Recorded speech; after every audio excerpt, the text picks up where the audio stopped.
Hello everyone, welcome back to easy English literature. तो पिछली video में हमने डिस्कस किया था एरिस्टोटल की पोइटिक्स का इंट्रोडक्शन और आज हम बात करेंगे उनके एक इम्पॉर्टेंट कॉन्सेप्ट पर, मिमेसिस पर। तो चलो समझते हैं what is mimesis. The word mimesis comes from the Greek word mimesthai which means to imitate और टू रिप्रेजेंट। तो जो ये वर्ड है मिमेसिस, ये ग्रीक लैंग्वेज के एक वर्ड मिमेस्थाई से निकल के आता है और इसका मतलब होता है इमिटेट या रिप्रेजेंट। इमिटेट यानी कि किसी चीज़ की नकल करना और रिप्रेजेंट यानी कि किसी चीज़ का प्रतिनिधित्व करना। However Aristotle doesn't use this word in the simple sense of copying something. For him mimesis is a creative representation of life. But Aristotle का मतलब मिमेसिस से सिर्फ ये नहीं है कि किसी भी चीज़ की कॉपी कर देना, बल्कि ये जो हमारी लाइफ है उसको एक क्रिएटिव वे में रिप्रेजेंट करती है। Before Aristotle his teacher Plato also talked about mimesis. तो एरिस्टोटल के पहले उनके गुरु प्लेटो ने भी मिमेसिस पर बात की हुई है, बट उनके थॉट एकदम एरिस्टोटल से अलग हैं। वो मानते हैं कि जो एक पोइट्री होती है वो इमिटेशन होती है फिजिकल वर्ल्ड की, और जो हमारा फिजिकल वर्ल्ड है वो किसको फॉलो करता है, वर्ल्ड ऑफ आइडियाज़ को। यानी कि जो चीज़ें हमेशा से चलती आ रही हैं, जो आदर्श बनाए गए हैं, वो हमेशा से उनको फॉलो करती रहती है। और इस प्रकार जो रियलिटी होती है वो ट्वाइस रिमूव्ड होती है हमारी पोइट्री में। पोइट्री में ट्रूथ नहीं दिखाया जाता है, हमारे प्लेटो ऐसा मानते हैं। Therefore Plato did not have a very high opinion of poetry. तो इस प्रकार वो पोइट्री को सत्य से 2 कदम दूर मानते हैं। Aristotle completely changed this view. तो एरिस्टोटल अपने गुरु प्लेटो के विचारों से बिल्कुल भी सहमत नहीं थे। He argued that poetry is not a false copy of reality, instead it represents life creatively and reveals deeper truths about human nature. तो अकॉर्डिंग टू एरिस्टोटल वो ये कहते हैं कि लिटरेचर केवल कॉपी नहीं करता है, बल्कि ये जीवन को एक क्रिएटिव वे में रिप्रेजेंट करता है या दिखाता है, और जो ह्यूमन नेचर है उसके स्वभाव के वो गहरे सत्य को भी सामने लाता है।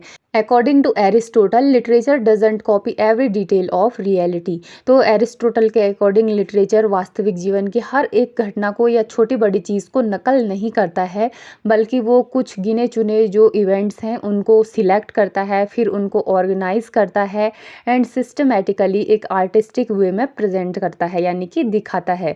A poet may change events, create imaginary characters और rearrange incidents, but the work should still express a universal truth about life.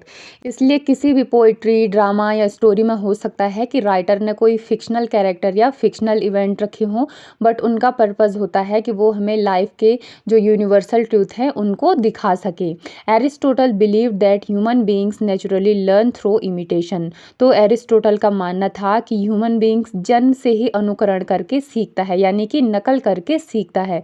From childhood we imitate our parents, teachers and society. तो एक बच्चा अपने माता पिता को देखता है, अपने शिक्षक को और समाज को देखकर बहुत सी बातें सीखता है। तो यही होता है imitation.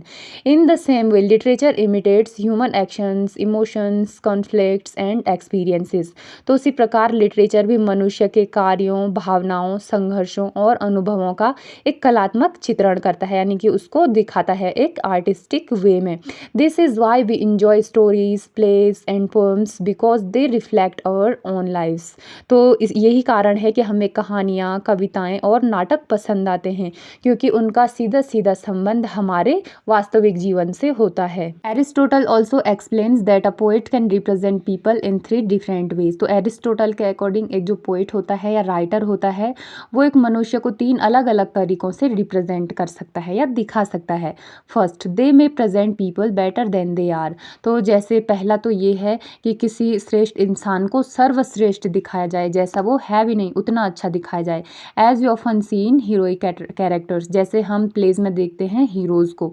Second, they may present people as they really are, showing ordinary human life. तो सेकेंड वो है जिसमें कि मनुष्य को वैसा ही दिखाया जाए, उसकी ऑर्डिनरी लाइफ दिखाई जाए जैसा कि वो बिल्कुल है, एग्जैक्ट वैसा। Third, they may present people worse than they are, especially in comedy where human weaknesses are exaggerated to create humour.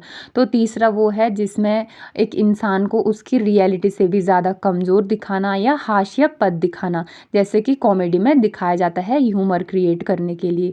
One of Aristotle's most important statements in the poetry is more philosophical philosophical than history.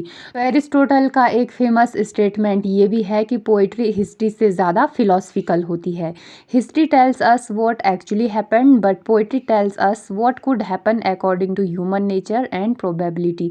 तो history हमें दिखाती है कि क्या हुआ था, but poetry जो होती है वो हमें दिखाती है कि क्या हो सकता था अकॉर्डिंग टू प्रोबेबिलिटी, यानी कि संभावना के अनुसार और ह्यूमन नेचर के अनुसार। Therefore poetry expresses universal truths rather than isolated facts. तो इसलिए पोइट्री केवल इवेंट्स नहीं बताती है बल्कि ये जीवन के यूनिवर्सल ट्रूथ्स को भी प्रकट करती है। एक रियल लाइफ एग्जांपल के साथ समझते हैं। जैसे कोई किसान है और वो अपने खेत में काम कर रहा है, यानी कि मेहनत कर रहा है, और हम वहाँ पर कैमरा लेके गए और कैप्चर करने लग गए। तो इसके बाद जब कैमरे में वीडियो कैप्चर हुई और हमने देखा, तो हमें वीडियो में एग्जैक्ट वही दृश्य दिखाया गया जो कि वो किसान काम कर रहा था।